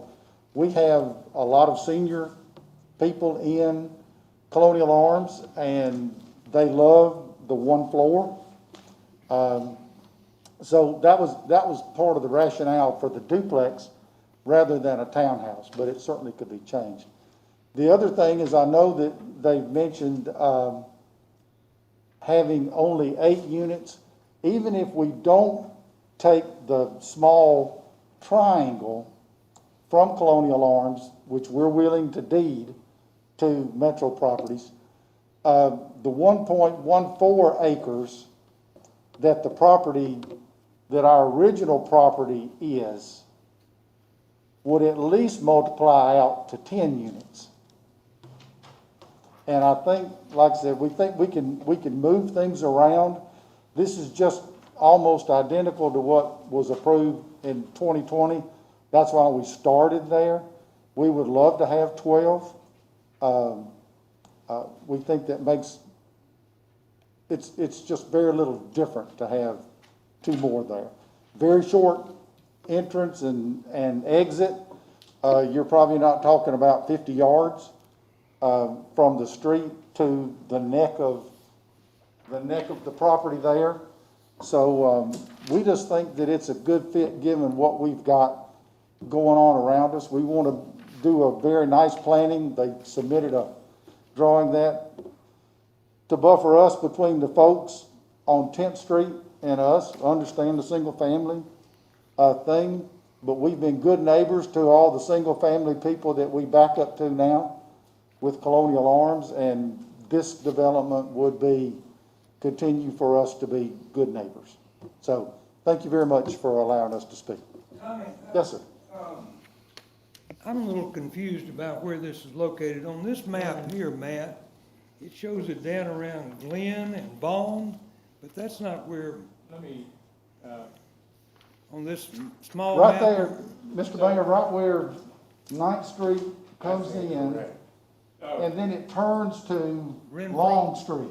I apologize, I didn't catch that. The bottom map is incorrect, you're right. So Long is right here, Renfro is just right up here, at the very top of it's just off the top of the map on the top. All right, where is the existing Colonial Arms?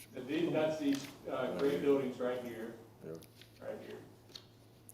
Reverend Sutton just built his house right here, and Mr. Stone has the townhouses. Okay. North Long is only about half a block long. It's an extension of North Ninth Street.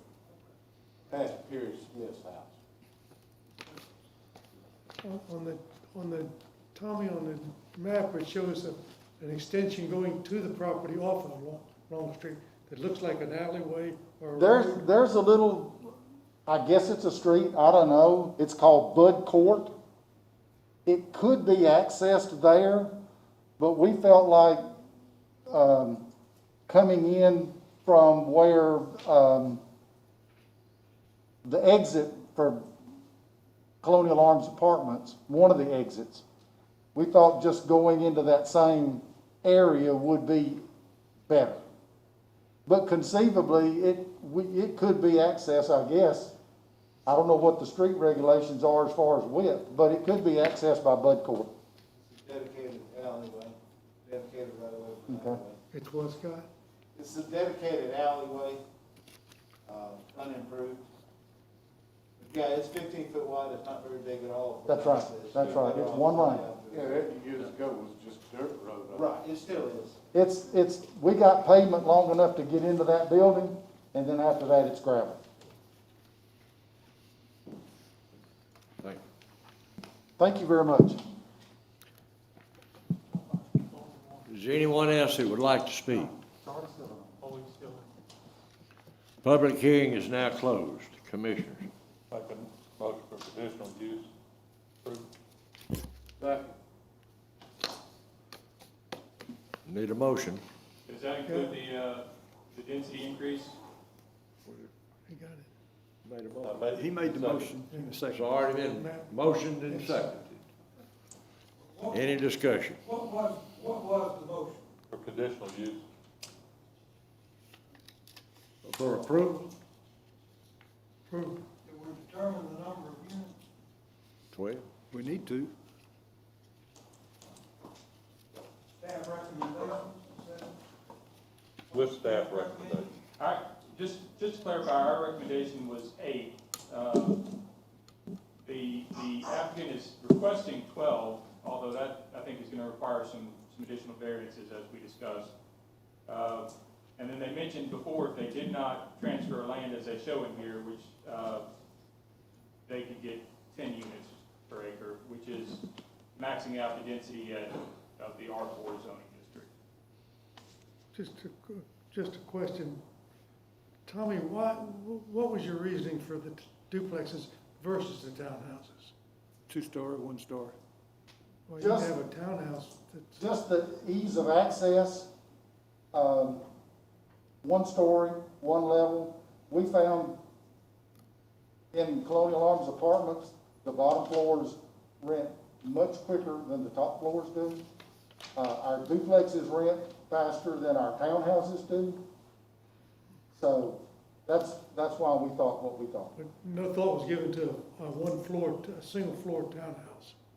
It'd be double because of the amount of property, I guess. You could just as easily divide up this property and do townhouses. I just think there's a market for townhouses Absolutely, on and we single may floor. sell some of those, and it would be a condominium concept. Thank you. If I send you that rendering again, pull it up, or is that too late? Yes, sir, we can put it up. Okay. I think you guys will like the look here.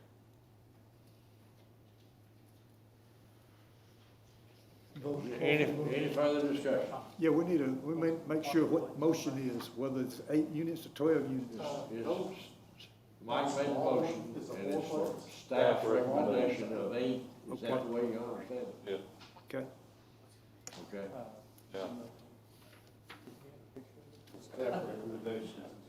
Yeah. All in favor? Any opposed? Any abstentions? Motion carries for 8.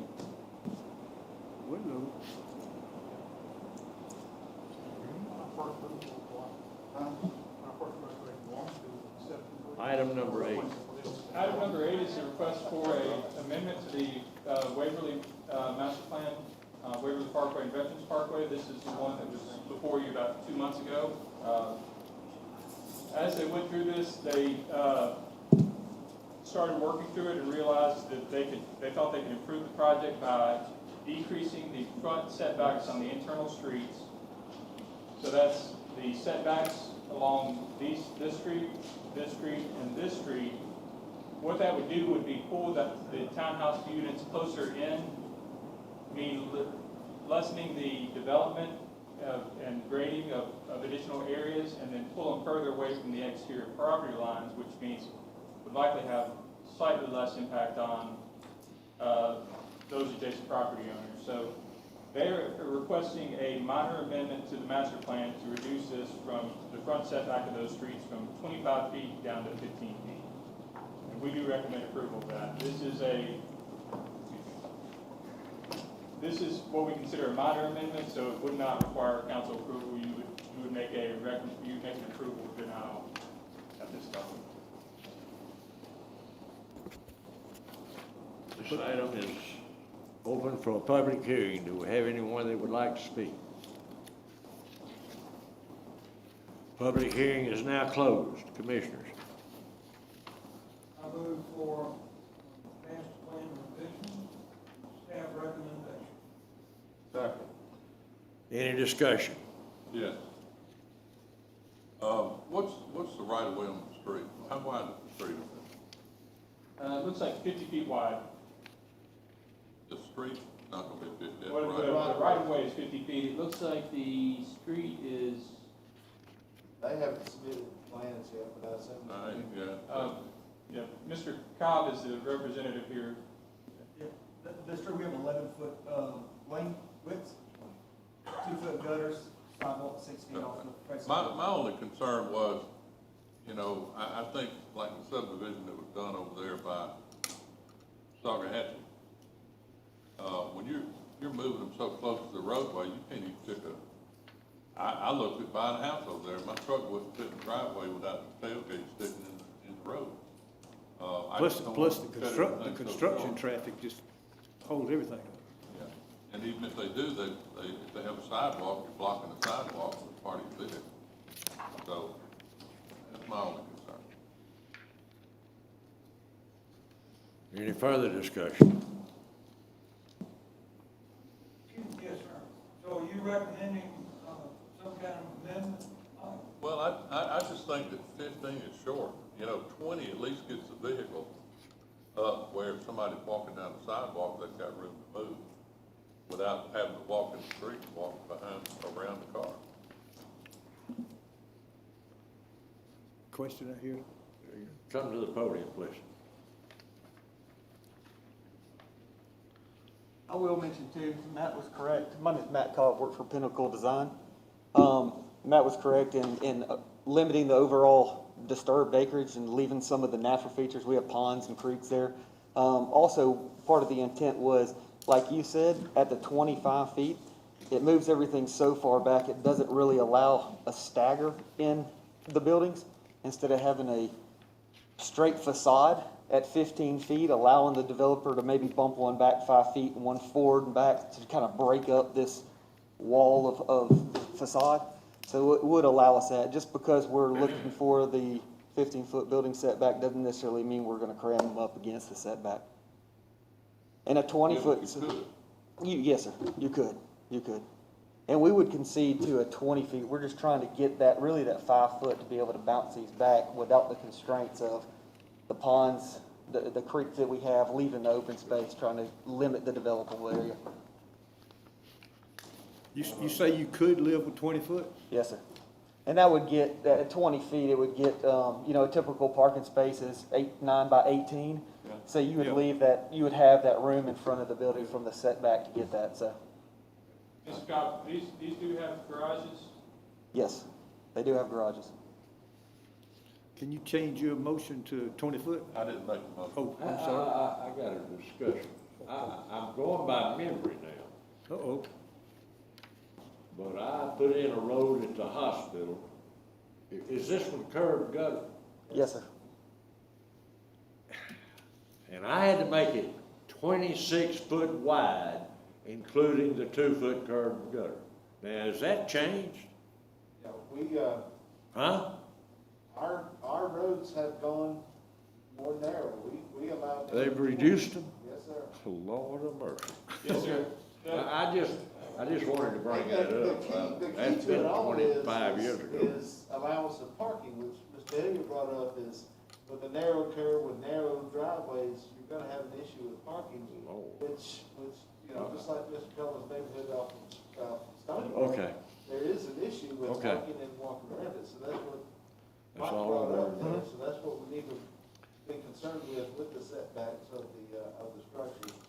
And there's no concession for on-street parking with the roads this wide either. Did you make the motion to begin with? No, sir. Who made it? I'm not. Gary. I believe Mayor Fuller. Mayor Fuller? You changed the motion, Mr. Mayor? amended to make it how much? 20. 20. And it's been seconded. Johnny Mac did that. Okay, and the discussion's over. All in favor? Any opposed? Any abstentions? Motion carries. Thank Thank you.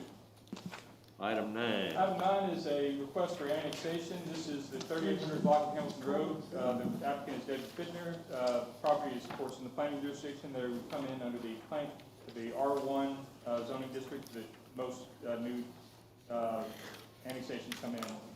This is the subdivision that was before you earlier in the agenda.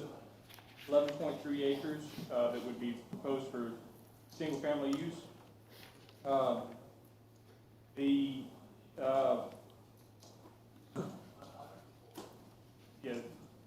The staff recommends approval of this, subject to recommends a positive recommendation to City Council to annex the 11.3 acres. Again, this is a requirement of the subdivision as well, so if the property weren't to be annexed, then it would be, the plat would likely have to be revised as well. Engineering department states they have no concerns.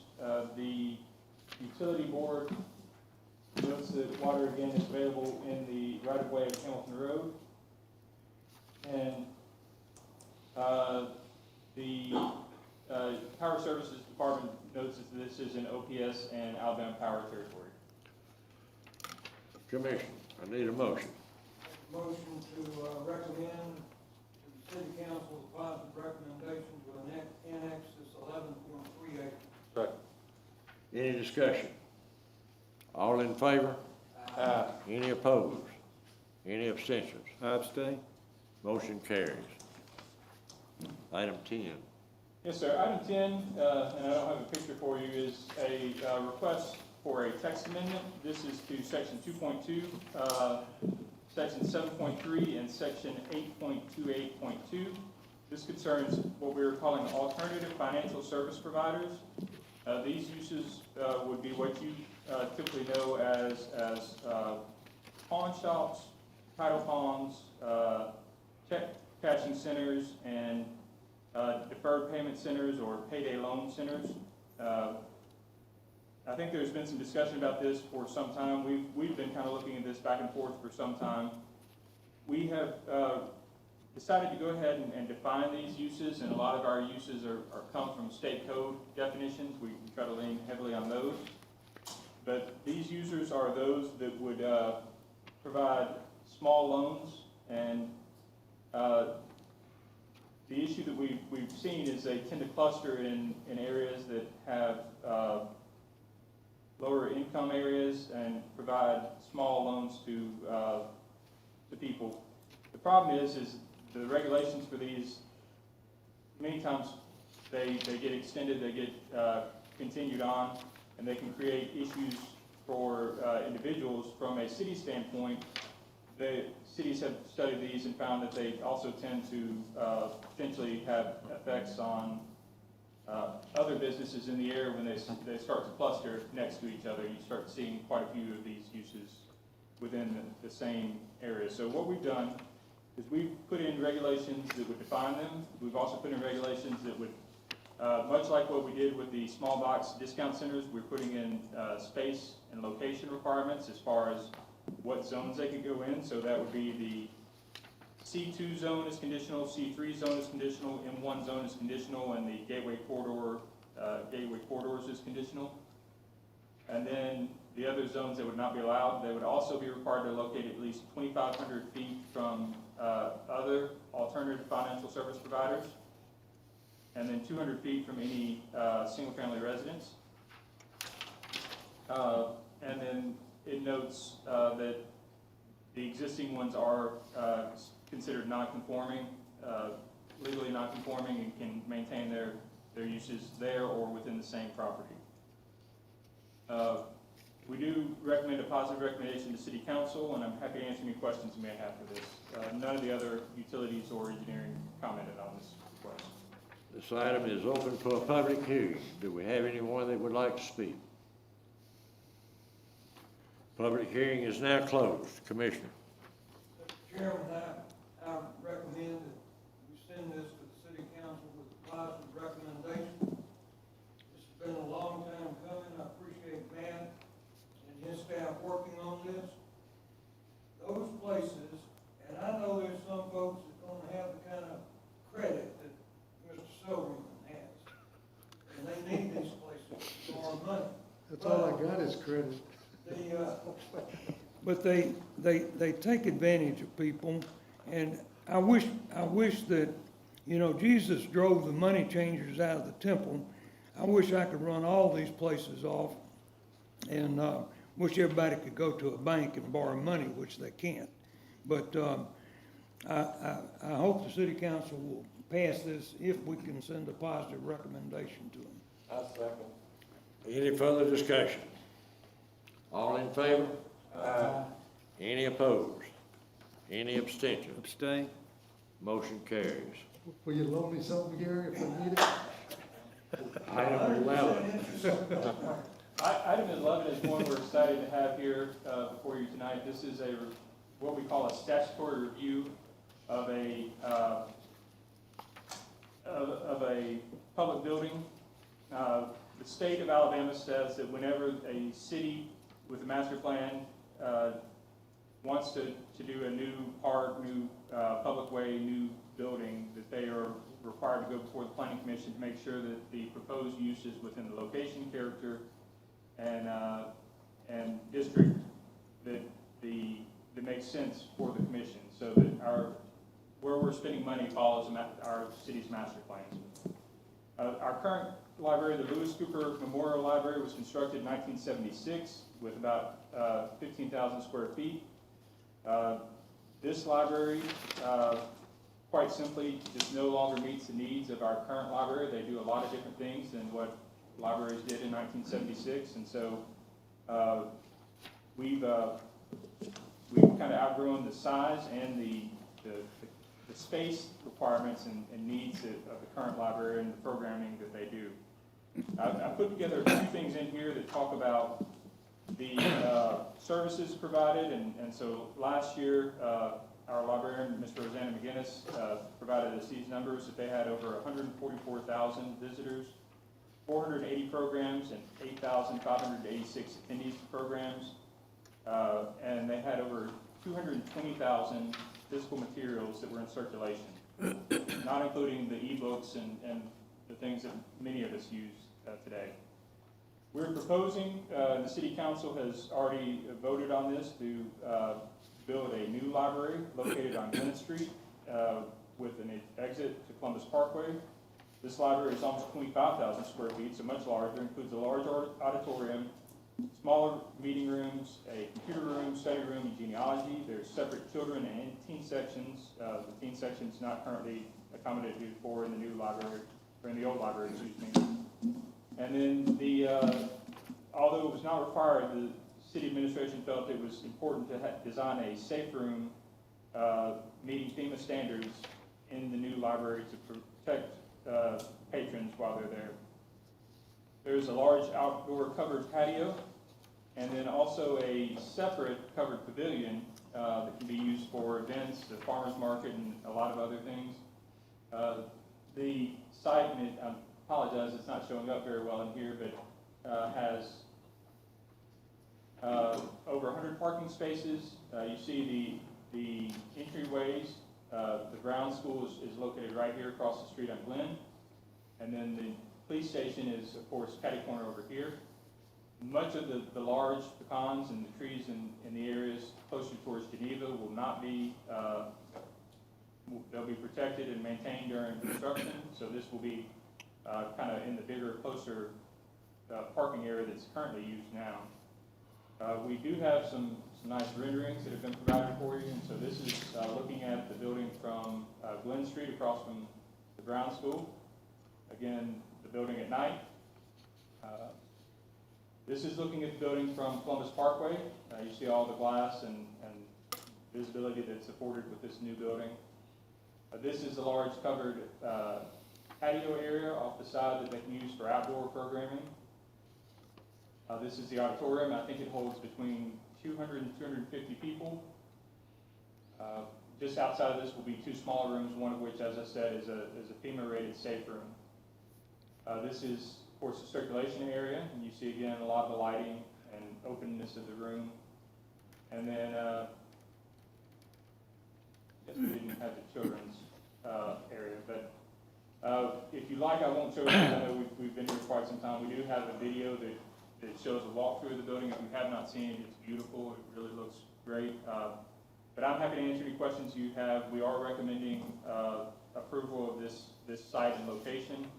I would note that we decided to hold off on the landscape plan right now to see where those materials could best be used during development, but we will have a full landscape plan meeting the requirements prior to the completion of the building. Mayor may have some comments. As I said, Ms. McGinnis is here. If she would like to say anything, she may be able to answer any of your questions as well. Okay, Commissioners, I made a motion for approval or disapproval. Make a motion for approval. Second. Any discussion? Got any comments? Everything's okay? I got a question. Glen, past Glen, this far driveway, is that where the pavilion area will be off on the left-hand side? The pavilion is right here. Okay. So kind of on the far. Okay, I see it. I guess that's. Is there any further discussion? Just a comment that safe room is above ground. It's not an underground safe room. So it's the new way of doing things. Yeah. Just a question, are you planning to light up the entire block area? I mean, you've got a lot of parking there, exterior lighting for nighttime access to the library. We want it to be safe, but we'll make sure that it meets the city's lighting requirements with the residential advantage. Probably one of the things, because of the location initially, just getting comfort levels in there, would probably be good. Is there any further discussion? All in favor? Aye. Any opposed? Any abstentions? Motion carries. I need a motion for an adjournment. Before you leave, excuse me, I want to make an apology to the commissioners, Mr. Gunner, Scott, and the remaining staff. I failed to mention about the 5-minute limit today, and everybody exceeded it, but it went to everybody. So I apologize, and if y'all don't fire me, I'll make sure it happens again. We forgive you. Don't let it happen again. Mr. Mayor, isn't that a dollar fine involved? We're gonna dock your pay. Doc it. We were gonna be here anyway. Yeah, we're gonna be here anyway. Hey, I appreciate what you said, both of you. Yep, yep.